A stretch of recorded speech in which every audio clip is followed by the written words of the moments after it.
Good morning बच्चों। आज अध्याय 1 ईंटें, मनके तथा अस्थियां जो संबंधित है हमारी सबसे महान सभ्यता हड़प्पा सभ्यता से, इसी के अभ्यास संख्या 2 में आप सभी का एक बार पुनः स्वागत है। आज हम इसी अध्याय के दो महत्वपूर्ण प्रश्नों के बारे में चर्चा करेंगे।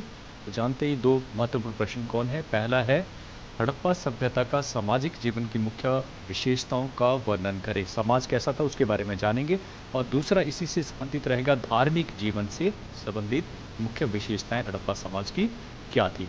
तो ये दो महत्वपूर्ण प्रश्न हैं, जानते हैं एक एक करके। पहला लेते हैं, सामाजिक जीवन के संदर्भ में जो भी खोजें मिली है, जो अवशेष मिले हैं उसी के आधार पर, केवल उसी के आधार पर, कोई हमारे पास जो भाषा है वो अभी तक नहीं पढ़ी गई है, इसलिए जो खोजें की गई उसी के अनुसार जो इस सभ्यता की सामाजिक सभ्यता क्या थी उसके संदर्भ में जानते हैं।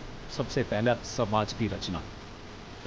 समाज में जो परिवार सबसे छोटी इकाई मानी जाती है, परिवार। सिंधु घाटी की सभ्यता में जो प्राप्त उपकरणों और जो अनावशेष हैं, ऐसे अभ्यास होता है कि यहाँ पर मातृ प्रधान जो है वह समाज हुआ करता था।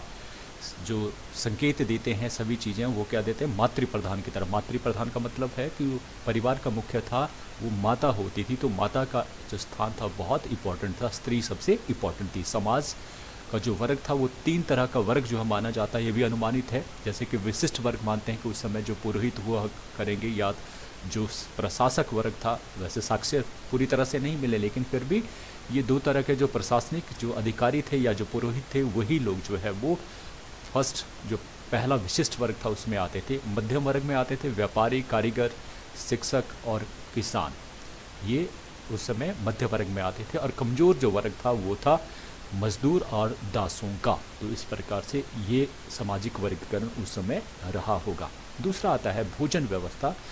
दोनों ही तरह के भोजन जो है करते थे, शाकाहारी भी थे और मांसाहारी भी थे। सिंधु घाटी के जो लोग थे, जिस आहार में जिस अनाज का सबसे प्रमुख जो है वो उपयोग करते थे वो था गेहूं और जौ। याद रखने वाली बातें हैं, गेहूं और जौ। खजूर की गुठलियाँ और अन्य अवशेषों से स्पष्ट होता है कि उस समय फलों का भी इस्तेमाल किया जाता होगा, तरकारियों का भी इस्तेमाल किया जाता हो, सब्जी भाजी, और दूध के विभिन्न उपयोग जैसे कि छाछ बनाना, दही बनाना, घी बनाना, इनका भी उनको जो है परिचित थे। वे गाय, सुअर, भेड़, मुर्गे, मछली और अंडे आदि का उपयोग भी करते थे खाने में, मांसाहारी के तौर पर। खुदाई में रोटी बनाने के सांचे भी मिले हैं, जिससे पता लगता है कि खास मौक़ों पर मिष्ठान भी बनाए जाते होंगे। तो ये उनका भोजन जो है वो का हमने पढ़ लिया। दूसरा तीसरा आता है वेशभूषा। देखिए, मूर्ति से ही स्पष्ट हो जाता है कि एक व्यक्ति ने जो है वो एक चादर ओढ़ी है और उसके ऊपर देखिए कितने सुंदर जो है वो चित्रकारी की गई है। हो सकता है कढ़ाई है या चित्र बनाए गए हैं, तो एक और बराबर के, कोई छोटा या बड़ा नहीं है। तो कहीं ना कहीं को जो वैज्ञानिक सोच का पता चलता है और उनकी जो चित्रकला के बारे में जो है पता चलता है। तो हड़प्पा कालीन लोग सूती और ऊनी, देखिए दोनों ही तरह के वस्त्र, सूती और ऊनी वस्त्र, दोनों ही वस्त्रों का इस्तेमाल करते थे। ये अलग चीज़ है कि अपनी हैसियत के अनुसार जो अमीर आदमी था वो सूती और ऊनी वस्त्र दोनों का ही इस्तेमाल करता होगा, लेकिन जो गरीब आदमी होगा तो वो कहीं ना कहीं जो है सभी प्रकार के कपड़े नहीं पहनता होगा। उन्हीं जो लोग थे, खास लोग ही पहन सकते थे। इस प्रकार से ये वेशभूषा उस समय रही है। स्त्रियां निचले भाग में लहंगा तथा ऊपरी भाग में एक चादर का प्रयोग इस्तेमाल करती थी, और पुरुष भी नीचे जो धोती पहनते थे और ऊपर जो है चादर अथवा शॉल का इस्तेमाल जो है वो किया करते थे। हड़प्पा सभ्यता की खुदाई से हमें अनेक तकले और सुइयाँ प्राप्त हुई है, जो इस बात का प्रमाण है कि ये चीज़ें जो उस समय बनती थी। फिर चौथा आता है आभूषण। आभूषण जो है, स्त्री और पुरुष दोनों की आभूषण पहनने का शौक था, और आभूषणों में आती है बात हार, अंगूठियाँ, कड़े, कुंडल और बालियाँ, ये स्त्री और पुरुष दोनों ही पहनते थे। स्त्रियों के जो आभूषण होते थे उसमें कई लड़ों वाली जो है करधनी, जिसका आज भी इस्तेमाल किया जाता है, जिसको ज़्यादा कहा जाता है रानी हार के तौर पर। रानी हार जो बहुत सारे उसमें लटकने जो हैं वो शामिल रहती हैं।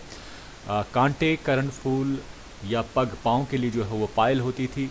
ये सारे जो है स्त्रियों के आभूषण थे। कान की लटकनों और नाक के आभूषणों का जो अभाव हुआ है, मिला है लेकिन बहुत कम मिले हैं। आभूषण सोने, चांदी, हाथी दंत तथा रत्नों के जो होते थे वो अमीर आदमी ही पहनते थे। निर्धन लोगों का जो आभूषण होते थे वो किससे बने होते थे, अस्थियों से बने होते, हड्डियों से बने होते, घोंघों से, सीपों से, तांबे से, कांसे से, या फिर पक्की मिट्टी के भी, पक्की पकाई हुई मिट्टी के आभूषण भी मिले हैं। तो इस प्रकार गरीब लोग इनका उपयोग करते थे। स्त्रियों की दशा के तौर पर जो है हम मानते हैं कि समूचे तौर पर स्त्रियों की स्थिति थी वो बहुत ही अच्छी थी, क्योंकि हमने सबसे पहला पढ़ा कि जो साक्ष्य हैं वो मातृ प्रधान होने का जो है वो समाज परिवार जो था मातृ प्रधान था, मतलब माता सबसे इम्पोर्टेंट थी। जैसे कि आज जो है वो पिता प्रधान जो है वो समाज है, जहाँ पिता को सबसे ज़्यादा जो है वो तवज्जो दी जाती है, उसकी आज्ञा का पालन किया जाता है। यहाँ पर शक्ति तथा उर्वरता के तौर पर भी स्त्री की पूजा धार्मिक स्थिति में अगर हम पढ़ेंगे जब, कि वहाँ पर सबसे ज़्यादा जिस की पूजा की जाती थी वो थी मातृ देवी, या हमें कहेंगे कि देवी का जब आता है तो शक्ति के तौर पर जो है वो स्त्री को ही पूजा जाता था। तो स्त्रियों की जो दशा थी वो बहुत ही अच्छी थी।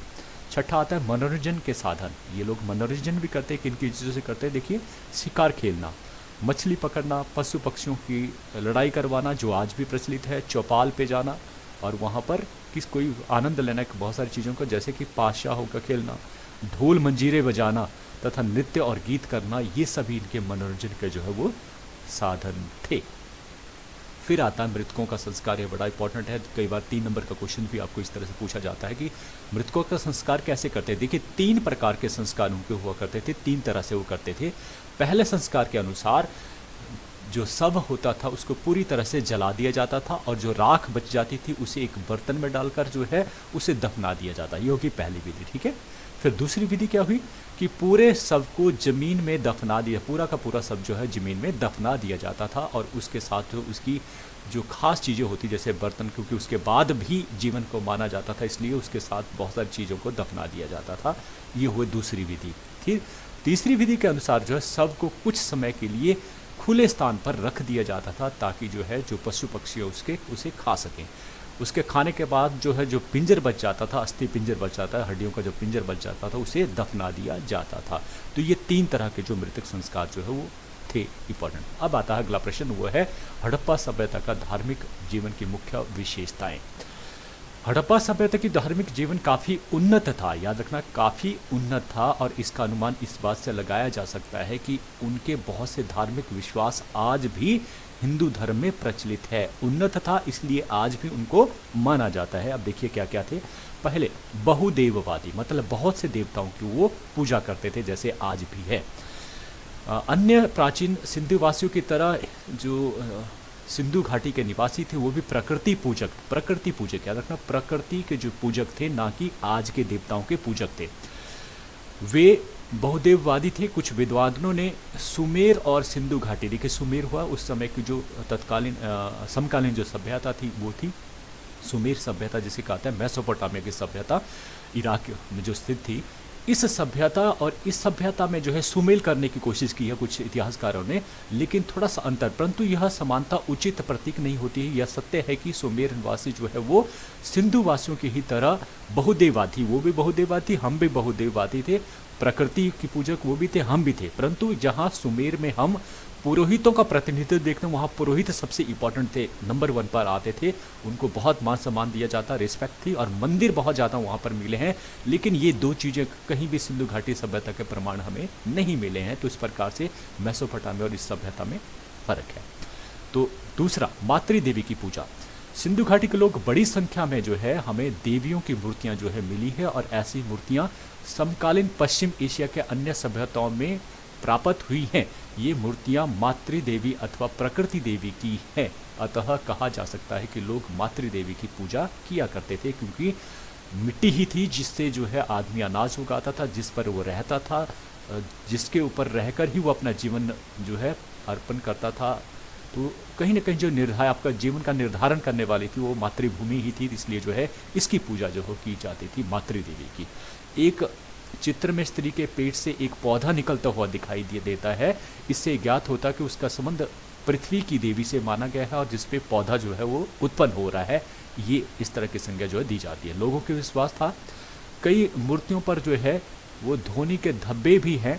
धोनी के धब्बे मतलब जो धूप आप जलाते हैं उसके जो धब्बे रह जाते हैं काला सा, वो भी मिला है, जिससे ये निष्कर्ष निकलता है कि लोग देवी माँ की धूप, दीप अथवा तेल के घी आदि जलाकर जो पूजा करते थे, जो आज भी प्रचलित है। तो लोग देवी माँ को शक्ति का प्रतीक जो है समझते थे, इसलिए सबसे ज़्यादा जो पूजा उसकी होती थी। दूसरा आता है शिव पूजा। यहाँ जो चित्र है वही इसमें वर्णित है। मोहजोड़ों से प्राप्त एक 3 मुखों वाली जो है मोहर से हमें योगी की मुद्रा में समाधि लगाए हुए बैठे हुए हैं योगी की तरह, और इसमें लंबे सींग वाला जो है मुकुट पहना हुआ है, और इसके 3 मुख हैं, सामने इधर और इधर 3 मुख हैं, और इसके अलावा जो 4 जानवर इसके 1 2 3 और 4, जो दाईं ओर है वो हाथी और शेर जो है वो बताया गया है, और बाईं तरफ को जो है गेंडा और सांड जो है वो बताया, गेंडा और सांड जो बताया गया, और नीचे जो है हिरन जो है वो 2 हिरन खड़े हुए बताए गए हैं, जो दिखाता है कि इतिहासकारों का मानना है कि यह योगी कोई और नहीं है बल्कि ये कौन है, शिव है। तो इस प्रकार से दूसरे जो बड़े प्रमुख देवता के तौर पर पूजे जाते थे वो शिव थे। चौथा आता है लिंग और योनि की पूजा। देखिए ये भी जो है इंपॉर्टेंट थी, जिसे आज भी प्रचलित, देखिए हमने पढ़ा मातृदेव, वो आज भी प्रचलित है।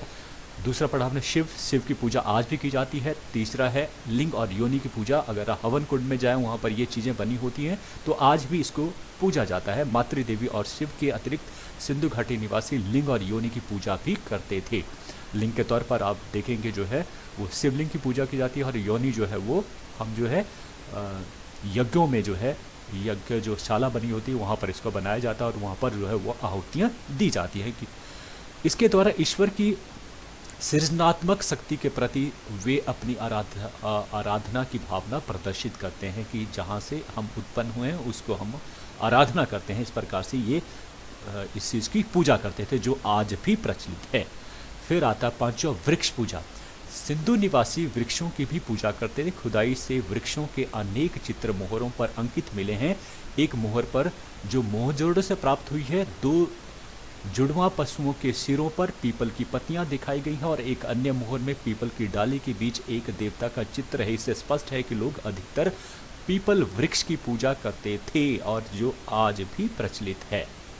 फिर पशु पूजा, देखिए उस समय पशु पूजा भी करते हैं, और उनकी जो पूजा थी वो कहीं ना कहीं उनसे प्राप्त होने वाले लाभ, जो उनके लिए लाभ था, एक तो जिसके जीवन चलता था उनके आधार पर, और दूसरा जो है उनके डर के कारण, कुछ एक ऐसे पशु थे जिनसे वो डरते थे इसलिए उनकी वो पूजा करते थे।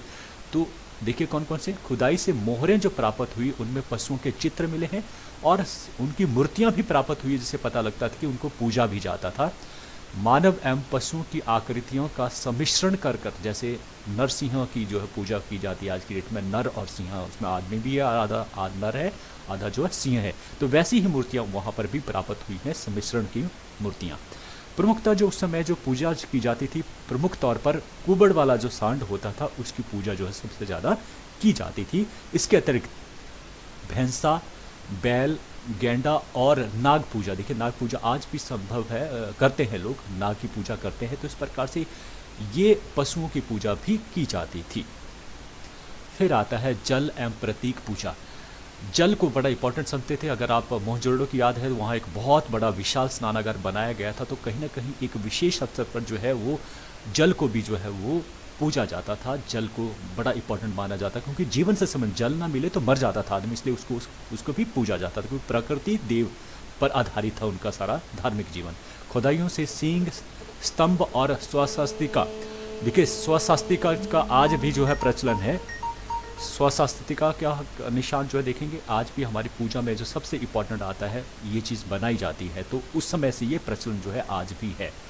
फिर आगे पढ़ते हैं 8वां अन्य धार्मिक प्रथाएं। हड़प्पा निवासियों के धार्मिक प्रथाओं के विषय में हमारी जानकारी जो नगण्य है। मंदिर पुरोहितों के होने का कोई भी प्रमाण जो उपलब्ध नहीं, जिसकी बात पहले कही जा चुकी है। लिपि के अभाव में, क्योंकि लिपि को पढ़ा नहीं गया है, इसलिए जो है इस संबंध में हमारे पास कोई जानकारी जो ज़्यादा नहीं है।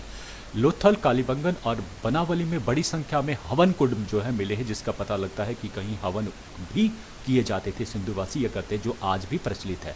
धार्मिक अवसरों पर जो है वो गान बजान, नृत्य आदि जो है इसका प्रचलन हुआ करता था। संभवतः सिंधु निवासी में मरने के पश्चात जीवन में विश्वास करते थे, जिसका चित्र मैंने पहले बताया था कि उनके साथ जो है बर्तन या कोई और प्रिय वस्तुओं को दफना दिया जाता था ताकि मरने के बाद उनका उपयोग कर सके। परंतु यहाँ पर यह धारणा मिस्र की तरह ज़्यादा प्रचलित नहीं थी, जिसमें मिस्र में बहुत सारी चीज़ों को दफना, ऐसा यहाँ पर प्रबल जो प्रमाण नहीं मिले हैं। अब आता है अंतिम जो लाइन में हमेशा आपसे डिस्कस करता हूँ, हमारे भारत का नागरिक होने पर गर्व है, क्योंकि हमारे देश की सभ्यता विश्व की सभी सभ्यताओं से प्राचीन है। सिंधु घाटी सभ्यता काल में ही वैज्ञानिक दृष्टि तथा वैज्ञानिक उपकरणों के प्रयोग का परिचय मिलता है, जो और कहीं देखने को नहीं मिलता है। तो आइए सब मिलकर इस सभ्यता की महानता को अपने प्रेम, सद्भावना, ईमानदारी और मेहनत से और भी महान बनाए, ताकि हमारी आने वाली पीढ़ियां भी हम पर नाज कर सके। इन्हीं शब्दों के साथ आपने मुझे बड़े ध्यान से सुना। आप सबका फिर से एक बार फिर से धन्यवाद। Thank you.